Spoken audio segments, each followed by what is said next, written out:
Tamasima, Jyotirgama. Jusqu'à quel point est-ce qu'on est complètement à 100% les agents de nos propres actions? On en parle aujourd'hui en relation à un des versets les plus connus de la Bhagavad Gita, du 3e chapitre, verset 27.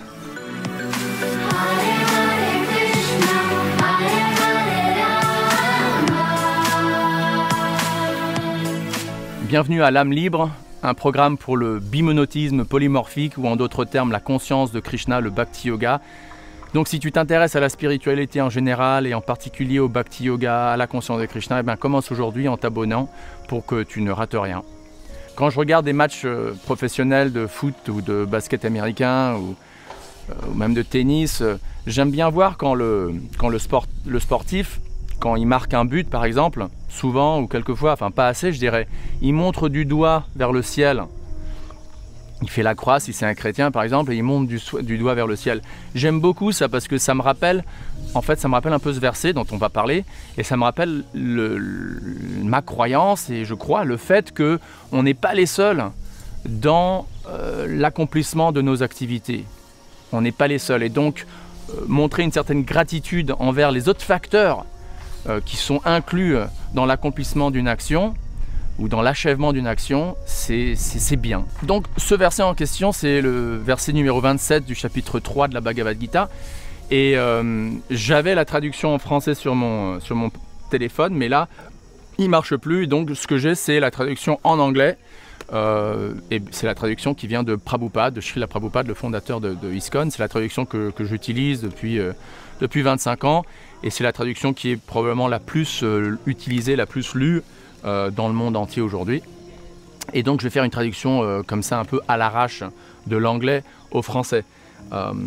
Prakriti kriyamanani gunai karmani sarvasha ahankara vimuratma kartaham iti manyate. Ce que vous verrez là maintenant sur l'écran, c'est la traduction officielle, disons, de la maison d'édition, le BBT, des livres de Prabhupada. Mais là, ce que je vous donne oralement, c'est une traduction un peu à l'arrache parce que je ne l'ai pas exactement sous les yeux et je la connais seulement en anglais. En anglais, c'est « The spirit soul bewildered by the influence of false ego thinks himself the doer of activities that are in actuality carried out by the three modes of material nature ». L'âme spirituelle, égarée par l'influence du faux ego, c'est-à-dire toi, c'est-à-dire moi, croit qu'il ou elle est l'agent de l'action d'activités qui sont en fait accomplies par les trois gunas ou les trois modes ou les trois qualités matérielles de la nature matérielle. Donc c'est ce que Krishna dit. Donc il y a quelques définitions, je crois, à éclaircir d'abord. Un, c'est cette question d'ego ou de faux ego. Beaucoup de profs ou d'enseignants, de gourous, de traditions spirituelles venant d'Inde ont cette tendance à vouloir anéantir complètement l'ego. Et ils ne font pas la distinction que les dévots de Krishna font, notamment entre le faux ego et le vrai ego. Ils pensent qu'il n'y a qu'un seul ego. Donc c'est quoi? C'est-à-dire c'est cette fausse identification au corps, c'est croire je suis français, je suis allemand, je suis américain, je suis homme, je suis femme, etc. Et donc il faut anéantir cette fausse identification et ce qu'il reste après, c'est rien, il n'y a pas d'ego, il y a juste le divin. On est tous divins, on est tous un, et Dieu est un, et on est tous Dieu, et voilà. Bon.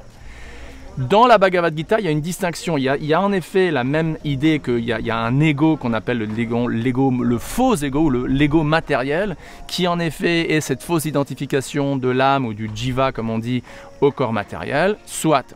Mais après, selon la Bhagavad Gita, par exemple dans le verset 7 du chapitre 15, ou chapitre 7 verset 15, j'ai oublié, Mame vamso jiva loke jiva bhuta sanatana, Krishna dit que nous sommes ces parties intégrantes, ces amshas. Nous faisons partie en termes de petites particules individuelles de Krishna. Et donc on a une individualité spirituelle propre à nous, on a un ego ontologique, un ego spirituel, même après la libération. Même après la libération, et c'est pour ça que dans le 2e chapitre de la Bhagavad Gita, Krishna dit à Arjuna que jamais il y a eu un temps où ni toi, ni moi, ni tous ces rois étaient non existants. Donc il parle de l'individualité de l'âme, quoi. Donc c'est un personnalisme, dans le sens qu'on est tous individuels. Et donc cette âme individuelle que nous sommes tous chacun, a sa propre volition, sa propre conscience, son propre libre arbitre et son propre ego spirituel. Et cet ego-là, c'est le dharma éternel de l'âme individuelle. Et donc on ne peut pas l'anéantir et essayer de le suppresser ou de le détruire. Non, au contraire, il faut le éveiller et en même temps détruire en effet ou dissiper cette fausse identification au corps. Donc dû à l'influence de cette fausse identification, de ce faux ego, Krishna dit, l'âme croit que, pardon pour le vent, l'âme croit que je suis le doer, je suis l'agent de mon action. C'est-à-dire je fais ce que je fais dans le monde indépendamment de n'importe qui. C'est moi à 100% qui agis. Bah non, Coco ou Cocotte, c'est pas comme ça. Tu as en effet un libre arbitre, tu prends des décisions. Donc là, c'est oui, le credit goes to you, c'est-à-dire tu mérites qu'on te dise que oui, là, tu es responsable de cet aspect ou de ce facteur dans l'accomplissement d'une action générale. Mais il y a d'autres facteurs. Et l'autre facteur, c'est par exemple le karma. L'autre facteur, c'est le karma. C'est que par exemple, tu es supposé, on est tous supposés expérimenter, là par exemple, le corps que tu as en ce moment est un résultat karmique des activités pieuses et impies que tu as fait dans une vie passée.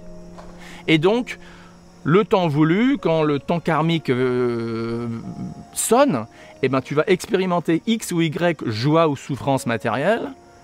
Et pour accéder à cette expérience, la nature matérielle qui est gérée ultimement par la main de Krishna ou de Dieu, Maya Dyakshena Prakete Suyate Sacharacharam, comme il dit, et disons, par le biais de ces trois gunas, et ça on va en parler rapidement, la nature matérielle nous force en fait à nous placer dans une certaine situation X ou Y pour qu'on puisse expérimenter une réaction karmique, bonne ou mauvaise, qu'on mérite d'une vie passée. Et donc, on aura beau penser, oui, c'est moi qui ai choisi de me marier avec cette femme-là, par exemple.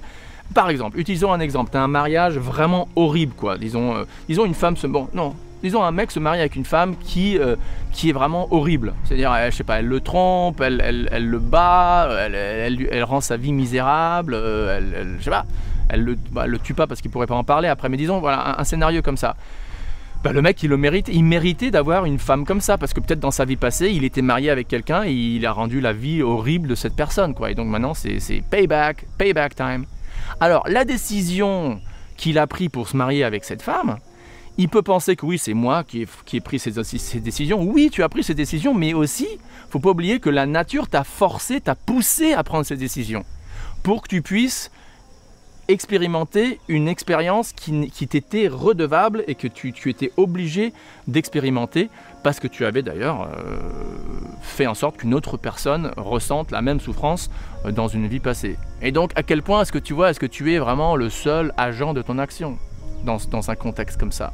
Autre exemple, par exemple, tu as une fille, je sais pas, elle rencontre quelqu'un qui rencontre quelqu'un et poum poum poum, et elle a un talent qu'elle développe depuis son enfance sans problème, très facilement. En plus, ses parents lui payent des cours de nana, et après, elle rencontre, je sais pas, une musicienne, et d'un seul coup, du jour au lendemain, elle devient une star, ou elle devient super connue, ou elle ouvre une entreprise qui lui gagne des millions d'euros.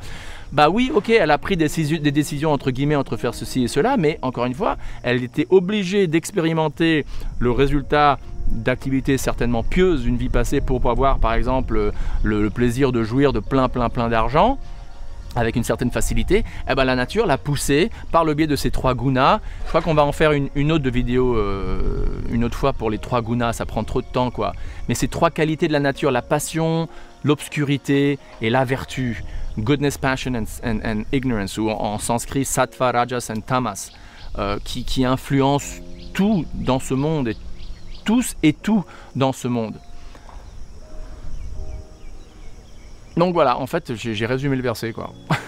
On pourrait en parler beaucoup plus, et j'ai même pas lu la teneur et portée de Prabhupada, mais l'âme spirituelle, égarée par l'influence du faux ego, croit qu'il ou elle est l'agent direct des activités qui sont en fait accomplies par les trois modes de la nature matérielle.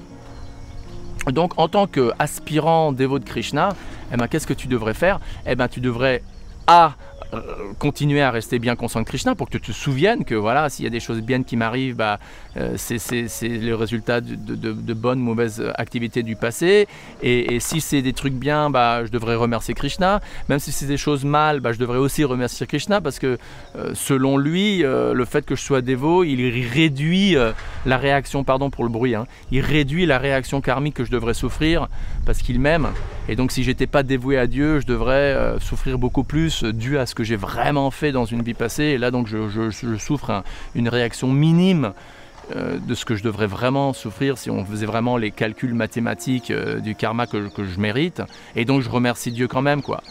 Donc c'est toujours la même solution, quoi, rester et demeurer conscient de Krishna, et la conscience de Krishna, la vision de la conscience de Krishna résolue nos problèmes, nous donne une vision beaucoup plus grande de ce qui nous arrive et de quelles décisions on doit prendre. Et donc les décisions, disons, dans le domaine matériel qu'on est obligé de prendre, bah, on les prend en dépendant de Krishna, s'il te plaît, fais-moi prendre la bonne décision. Et si c'est entre guillemets une mauvaise décision, bah, on se rend compte que bah, voilà, je méritais le résultat. Je ne méritais pas le résultat que j'aurais eu si j'avais pris une entre guillemets meilleure décision. Et bon, le résultat que j'ai eu, je le mérite parce que pas un seul brin d'herbe bouge sans la sanction du Seigneur.